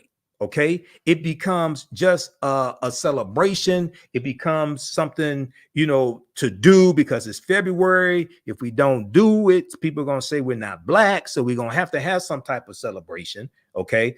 And a lot of these celebrations become watered down. And unfortunately, some of these celebrations give the appearance also that they are trying to make white people feel comfortable with the oppression of African Americans as well.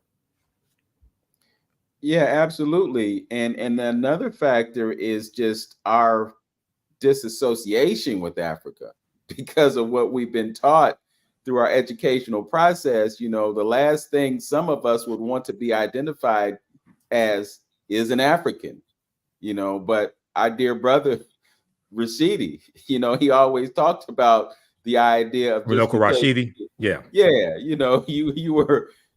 You were born outside of Africa, but it doesn't make you any less African because it's in our DNA. Well, but you have white people running to Egypt. You had going back to the 1800s, you had European archaeologists claiming Egypt for themselves, claiming Nubia for themselves. When Napoleon conquers Egypt in 1798, Napoleon Bonaparte. You have the discovery of King Tutankhamun's tomb, 1922. So Europeans are constantly running to Africa. They're constantly running to Egypt, claiming Egypt for themselves, claiming Nubia for themselves. When you look at Carthage, Hannibal Barca, the Carthaginians, that's in the area that today is Tunisia, North Africa. They claim that Hannibal was white. They claimed Hannibal was white. Okay, when you look at Emperor Menelik II, the Battle of Adwa, 1896, defeating the Italians. The Italians got their behinds kicked so badly by the Ethiopians. The Italians told the world that the Ethiopians were white because they didn't want people to know that this Black nation defeated them. So you have, and then when we look at mythology, right? Coming out of the Dark Ages, coming out of the 1300s, going into the 1400s, European exploration, the start of the transatlantic slave trade, 1441 with the Portuguese, going into the 1500s. As Europe starts to rebuild itself, okay, Europe was hit with civil war, famine, poverty, things like this. The bubonic plague hits in 1347, hits in spurts from 1347 to 1400. Europe loses estimates of somewhere between 25 to 75 million people, right? As Europe starts to rebuild itself, conquer people's lands, go into the Caribbean, set up plantations, and start to rebuild itself, one of the things that they do is reinterpret image. Okay, so the Black Madonna and Child that Runoko Rashidi talks about a lot, and he talks about in his book Black Star, the African Presence in Europe, which deals with the African presence in early Europe. France had about 300 images of the Black Madonna and Child, paintings and statues, things like this. And this is even before the presence of the Black Madonna and Child goes back to Asar, Aset, and Heru, who the Greeks called Osiris, Isis, and Horus. Even before the Moors go into the Iberian Peninsula, today known as Spain and Portugal, in 711 AD, and take the teachings from the Nile Valley region of Africa all throughout Europe. This is even before that. They have these images of what we today call a Black Madonna and Child. As Europeans start gaining power and rebuilding these European nations, you start having a rise in the dominance of the European phenotype. So they start reinterpreting image. So in the early 1600s, Michelangelo paints the Sistine Chapel, and he uses his aunt and uncle as the model for Adam and Eve, and they're white. God is white. The angels are white. When you look at Greek mythology, Zeus, who was the king of the gods, Zeus was said to be from Ethiopia originally, but Zeus gets reinterpreted as a European. Hercules was black. Hercules gets reinterpreted as a European. So one of the things that they do when you had a rise in these European powers is to reinterpret image. And then when you have European archaeology going in and making these discoveries in Egypt and Nubia, things like that, then they're going to say that these were brown-skinned Caucasians or something like that. But they wanted to totally separate Egypt from Africa and say, oh no, these are not Black Africans because you enslaved Black Africans. These are not them. This is something else. And they played the same trick with Nubia. Okay. They were saying, they tried to claim Nubia for themselves and say that these were some type of Caucasians or brown skinned Caucasians or something like that. But these weren't sub-Saharan Africans. These weren't Black Negroes like the ones that we had enslaved for hundreds of years. This was something totally different. And what they do is they have to, in various ways, de-Africanize something to then elevate the value and importance of it so they can claim it for themselves. Yeah, that's like I said, that's a normal tactic that, they control that narrative. And so therefore, you tell the lie, and after time people begin to believe it. And so and you got to ask yourself, this superior race that we talk about, why, as they're going around all over the planet taking our stuff? Why is all our stuff in Europe? You know what I mean? And right. And you haven't. You're talking about like treasures. You're talking about artifacts, things like that. Oh, absolutely. Yeah, they claimed it for themselves. Yeah.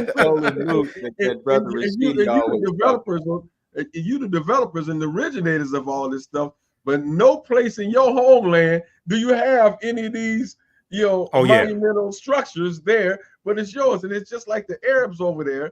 I never forget a tape that I got from Brother Quasi, and he showed, and I think Brother Pim talks about it as well, that the Arabs over there chipping the hieroglyphics off and selling them, and if that is sacred to you and that's your stuff, you're not going to defame it and do the things that you do to it. You know what I mean? Right. If it's your stuff. Well, it's just that simple, and everybody knows it's a documented fact. You guys didn't come around to the 6th, 7th century over there, as far as the Arabs is concerned. Yeah, 7th century AD. Yep. Yes, yeah. So my point is, why? If this all about superiority or keeping on with this old mirage about their presence, of them knowing, not even knowing where they come from, because they can't trace their lineage nowhere. You know what I mean? And so if this all a ploy, a part of the whole plan, because you got to stop at one point and ask yourself a question: why? Why are we going through all this time, money, energy to defame, to lie, to tell half truths, and do the things that they do, to cover up and not talk about our presence here in America? You know, the things, us being here and things like that. You know, nothing. Right. Nothing not discovered until we go. Even though they may have another name for it, people living there, things, it don't matter. It's all about them. It's about the Right. narrative. Brother Michael, I wanted to ask you if you Yes. had heard any of the social media fodder, I'll call it, about Vladimir Putin and his announcement about all these black images of the Madonna and child and so forth and so on, and then them having access to that and making it public. Have you heard anything about it? And Oh yeah. if so, do you think it's relevant? I've heard about it, and that has been in Europe for hundreds of, it's all throughout Europe for hundreds of years. That's not something new. Right. Yeah, you're dealing with a former KGB agent. That's not something new. That I just told you. France has the most, according to Renoka Rashidi, France has the most number of images of the Black Madonna and child. That's at about 300. Okay, and that's in his book Black Star: The African Presence in Early Europe. And what Renoko did was he traveled around the world and he took pictures to document this. So he has the pictures in his book, and I have his book here somewhere in the office because that's one of the books I use in my class. So I'm going to find that. But yeah, that people that study this history already know that stuff is in Russia. He's not telling us something that we don't know. The people that don't study this history and are amazed by it, and they're the ones impressed. I'm like, and that stuff's been there for hundreds of years. We know this, okay? And this deals with how, and what one of my teachers, Professor James Small, talks about how Europeans took fragments from the periphery of African spiritual systems to create Christianity. Okay. And so when you look at, you read Christianity Before Christ by Dr. John G. Jackson. Okay. And you start seeing where all this comes from with Christianity and how they took the teachings from the Nile Valley region of Africa, from the African spiritual system, and incorporated that into their stories in the Helios Biblos, the Sun Book, S-U-N, the Sun Book, right? And you deal I'm with, laughing because I just said that to somebody last night. Go ahead. yeah. So it's important for our people to read the Bible, but you have to understand what you're reading, and we have to also speak to people where they are. Okay, so the Bible can be used as a tool to be a bridge to get to take us back to where we were before foreigners, fakers, and fools came into the continent of Africa, misinterpreted what we had, distorted it, and represented it to the world like they created it themselves. All right, but you're dealing with for instance, you deal with Noah's Ark, right? Or actually, let's go back to Adam and Eve. Okay, that comes from an ancient Sumerian myth of Enki and Ninti, and Enki was the man, Ninti was the woman, but Ninti in Sumerian means woman of the rib or lady of the rib. Okay, that's an ancient. You're dealing with stories that are told over and over and over again. Over thousands of years, adapted to various people's cultures. Okay, so when we deal with Heru being born on December 25th to the Virgin Auset, and we deal with the Annunciation, the Immaculate Conception, the Virgin Birth, the Adoration. These are ancient African principles. These go back. The story of Asar, Aset, and Heru dates back to at least 3300 BC in ancient Nubia. Okay, at least. So you're talking about 5,000 years ago. All right. So, and because of largely the transatlantic slave trade, even though it was happening some before then, but for most African Americans, the reason why we're Christians is because our parents were Christians, our grandparents were Christians, our great grandparents were Christians, and our ancestors before them, largely because of the transatlantic slave trade. And we haven't reclaimed our mindset and our history and culture to really understand history prior to that. Okay. So and this is not to attack Christianity, as Sister Nubia Wardford, who's a cultural anthropologist here in Detroit and goes to the Sudan and does archaeological excavations, as she's talked about on the African History Network show. She talks about how Christianity has actually done a lot to maintain the iconography from Africa. It's in the icons, and it's in the graphics and things like this. Is still there today. Okay, but a lot of the ideology is anti-African and has been used against us. Okay, so it's all in how the spiritual system or religion is used and whose cultural paradigm you're operating within. Mm-hmm. Yeah, that's real quick, Vince. I was. It's funny, man. It's just a validation and almost a revelation, because what you just said, about the similarities and where they got a lot of these stories. Yes. I was just telling somebody that last night. The same thing. Helios Billions. I'm saying, look, a lot of us marvel at what we may read in the Bible and Revelations and the prophesies. And I said, when they got together in the council, they took information and these stories from all you could find prophecies, or they talk about the future. Right. I mean, the point is, people think that's the only point of literature that talks about that. The Bible is the only a book that speaks on futuristic things that could come to pass. And I'm just saying, they stole it out of those stories from other older stories. Yeah, those are ancient stories coming from ancient Yeah. Africa, coming from the Nile Valley region of Africa, ancient Kemet, Sumer, different things of this nature. So, and the cultural paradigm is extremely important, but also you mentioned the council. So there were 21 ecumenical councils from 325 AD, starting with the Council of Nicaea up until like the 1800s. One of the councils, the Third Council of Trent, about 15. Third Council of Trent was about 1563 or so. As a result of the Third Council of Trent, this is why you have the Gregorian calendar introduced about 1582 by Pope Gregory XIII, which is the calendar we use today. And they had to recalculate when Easter was celebrated. Okay, because Easter is celebrated on the first Sunday following the first full moon, following the vernal equinox.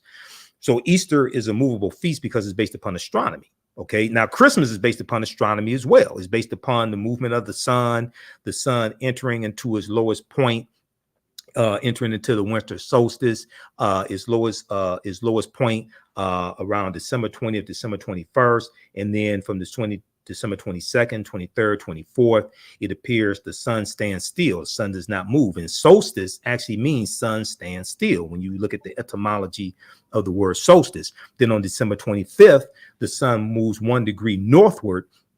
And December 25th marks a increase in the amount of sunlight each day, the duration of the duration of the amount of sunlight. So starting on December 25th, the days start getting longer again. So in ancient times, December 25th was looked at as the birth date of the Son of God, or the Son, the S-U-N, not the S-O-N. Okay, so all this gets incorporated into these celebrations. It gets incorporated into Christianity, and Christ is a title, not a name. Christ coming from the Greek Christos, which means anointed or anointed one, which comes from ka rest, which is in the ancient Medu Neter language, ka, ka, meaning spirit, rest, meaning to rise, ka rest, meaning the rising of the spirit. So all this comes from us. Okay, but we have to remember, we have to take back our minds, reclaim our history and culture, and see where all this comes from. Yes, agreed. I'm so glad that you put it within the perspective of Kemet, because when we look back at that original prototype of Asar, Aset, and Heru, it's not uncommon to hear people talking about Osiris, Isis, and Horus, and I kind of well, that's what the Greeks call them. Right. That's exactly. what the Greeks called them. Yeah, but they worship them too. And a lot of the Greek deities were influenced by deities coming from ancient Kemet, as well as Roman deities also. They learned a lot of that from us. Okay, so we really have to take back this history. Now, because when we take back that history, everything else around us would change. And you have to have, Dr. Leonard Jeffries and Professor James Small, when they teach, as well as when I teach, they use what's called the pyramid principle. And I've modified it a little bit. So the foundation is African history and culture. African history and culture gives us our values, our interests, and our principles. This gives us a cultural paradigm that we see reality through. Okay, it gives us our history and culture, gives us our self-esteem, our self-development, our self-worth. If you I usually show the pyramid of Khafre in Giza, right? So the foundation is African history and culture. The two sides of the pyramid are economic empowerment and political empowerment. Your history and culture influences how you engage in the economics and your understanding of the economics, right? And then the other side of the pyramid is political empowerment and understanding politics and how you engage in politics. Now, politics is the legal distribution of scarce wealth, power, and resources, and the writing of laws, statutes, ordinances, amendments, and treaties, their adoption, interpretation, and enforcement. This is what politics is. Politics is far beyond just voting. Voting is one part of politics, and it's an important part, but it's not the only part of politics. Politics impacts every aspect of our lives, from the water we drink to the air we breathe to the food we eat. And for all the economic empowerment gurus out there, my degree is in business administration from Wayne State. I understand this better than most people and taught entrepreneurship for 7 years. Laws and policies govern and impact your economy and your economics. Okay. Now, when we look at the economic empowerment, we look at the economic part. African Americans have a deep, rich history of cooperative economics, the co-ops. Okay, whether it was mutual aid societies like the Free African Society in 1787 and the Free African Union in 1780, whether it was the Colored Merchants Association in 1928, coming out of the National Negro Business League, which was founded by Booker T. Washington. And the Colored Merchants Association was a cooperative of hundreds of African-American owned grocery stores across the country, whether it's the Colored Farmers Union, founded about in the 1880s in Texas, and this grows to 1.2 million members. We have, if people read Dr. Jessica Gordon Nimhard's book, Collective Courage, which deals with a deep history of the types of co-ops and how we engaged in economics. Okay, now right here in Detroit, you just had Detroit Food Co-op that just opened, Malika Kinney and many others. And this is an African-American owned grocery store that's structured as a cooperative. Okay, and they got tremendous coverage from local media here, a lot of buzz on social media. A ton of people. They opened, I think it was May 1st, and they have their grand opening May 18th, right? We have a deep, rich history of cooperatives in our businesses being structured like that, whether it's whether you have a business that may be owned by 2 or 3 people in a traditional structure and they're part of a larger cooperative, or you have a business that's actually structured as a cooperative where the members are also co-owners, okay, of the business. One of the most popular types of cooperatives today would be credit unions. where the people who have accounts are also what they refer to as members. Okay, they're also co-owners. So how you engage in economic empowerment, because you have a lot of people out here trying to pass off white capitalism dressed up in a red, black, and green dashiki and calling that economic empowerment for Black people. And that's not. Okay. Now you can learn some valuable things about marketing and accounting and different things like that, right? But when we actually deal with how we did this, William Washington Brown and the true reformers in 1881, when we actually study how we actually did that, it was through the cooperative system, largely. Yeah, that whole piece, reminds me. And I mean, it's just funny, like you said. And that's something Dr. Leonard Jesse always said: take whatever you got and Africanize it. He always talks about that and mentions that, Africanize it. And I think that's again, that's always been the key to us learning, and something that Dr. Amos Wilson said about culture, because it's all interconnected. See, I mean, Yes. it was brilliant how people put this stuff together. I mean, come on, if you've been on the planet forever, you had to come up with some solutions on how to live with one another, how to run a community, a family, how to get along with other ethnic groups. You had to come about some kind of solutions, So everything is interconnected. And as some Dr. Amos Wilson said, culture. When people speak of culture, a lot of times they think about food, dress. He said, but culture is economics, and just like you just said with your pyramid, it's economics. Right. And if cultural states that we wear hats like I got on my head, guess what? Somebody in the community is going to make that hat, and we're going to spend our money with it. So culture. Yeah, that's a Kango. That's a Kango you wearing, brother. That's old school. I know about the Kango. I have a few myself, man. I started wearing Kangos, because of Run DMC and the Kango Kid, UTFO, and when I was a kid, Samuel L. Well, it wasn't because I started wearing Kangos because of hip hop. It wasn't because Samuel L. Jackson does wear Kangos, but I started wearing them because of hip hop. Okay.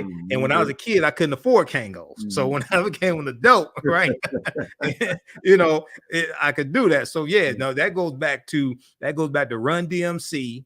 That goes back to the rapper, the Kango Kid, who was known for Kangos.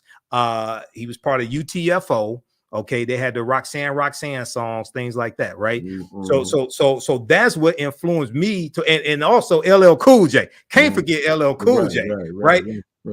That's what influenced me to wear Kangos. Yeah, but like I said, if someone in our community was making Kangos or whatever, and it's culture, it is some cultural about that all of us partake in.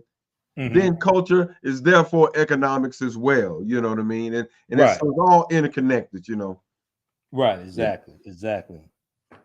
Well, Brother Michael, I'm looking forward to our conversation next week.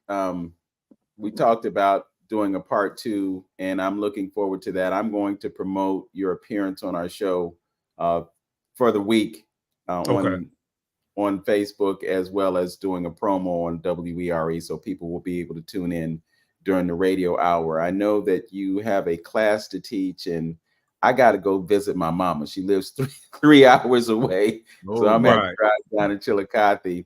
But I really sincerely appreciate your presence on our show today, and look forward to having further conversations to bring the knowledge that you bring. It's obvious to me that you have a passion for history. It's reflected in how easily you just recall these years and events and so forth. So absolutely, yeah. I wish I was that good, brother. I wish I was. In the closing moments, if you would like to give us some more insight on your class and invite folks to the class that you're teaching.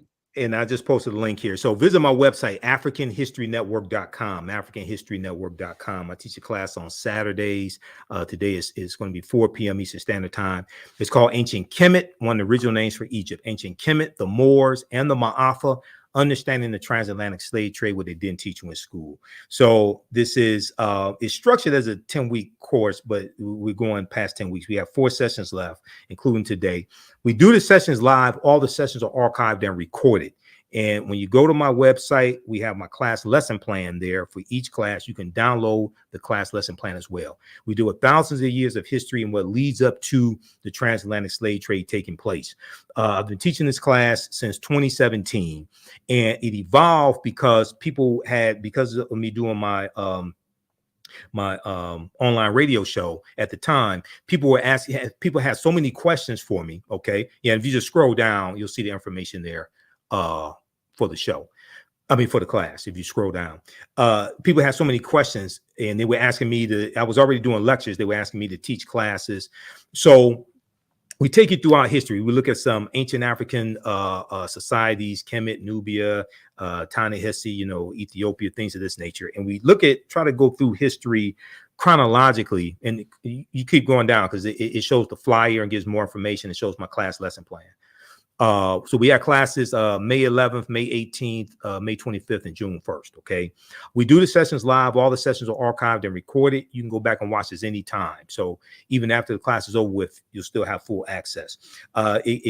There are about 200 slides in the class. I put together the PowerPoint presentation. There are 80 to 100 articles that we look at as well. Okay. And there are video clips that we look at in excerpts of interviews I've done with some of our scholars, Professor James Small, Runoko Rashidi, Dr. Francis Cress Welsing, Tony Browder, Professor Kaba Kamene.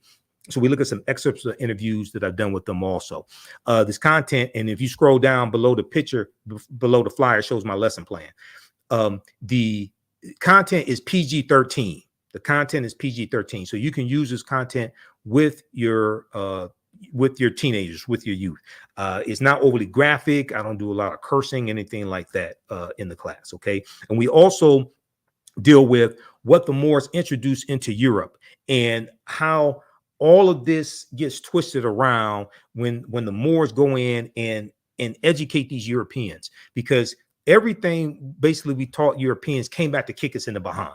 Okay. And we're going to see how this leads to the transatlantic slave trade. And this really puts us on a trajectory to where we are today. When you talk about the Central American countries, when you talk about the Caribbean countries, things like this, a lot of those are going to be conquered by Christopher Columbus on his 4 voyages. When we talk about Haiti and what's going on in Haiti today, that was the island of Hispaniola.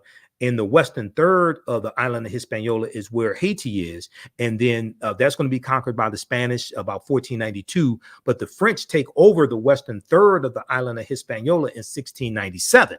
Okay. And it becomes a French colony. And then we know you have the Haitian Revolution beginning in 1791. So we start seeing how all this history is connected. And we can see all this going back to Christopher Columbus, European exploration, Europeans coming out of the Dark Ages. All right. So, and your understanding of politics is directly related to your understanding of history. They're both interconnected, interrelated. So visit our website, AfricanHistoryNetwork.com, register for the class today, and we'll see you in class today and the subsequent weeks. All right. Well, my brother, you laid it out for us today. Oh, yeah. Oh, thank you. Thank you being here. And I don't know, I'm ecstatic. I and Lynn as well, we always talk about the importance of history and knowing who we are, because you gain your power from self-knowledge, and Yes. they've done everything that they could to take our knowledge of ourselves away from us and prevent us from being effective in obtaining freedom. The freedom starts here. So this is where the battle is taking place right now. It's a battle for our mind space. What we have to do is arm ourselves with knowledge, and from that we will derive the wisdom that it takes to be successful in life. Thank you for joining us on 360 Info Network. Thanks for having me. And we'll look forward to our conversation next Saturday. All right. Thank you, brothers. Hotel. Peace. All right. And as always, know yourself, love yourself, and be yourself. Make today your absolute best day. Peace, everyone. Peace. All right, brother. I got yes.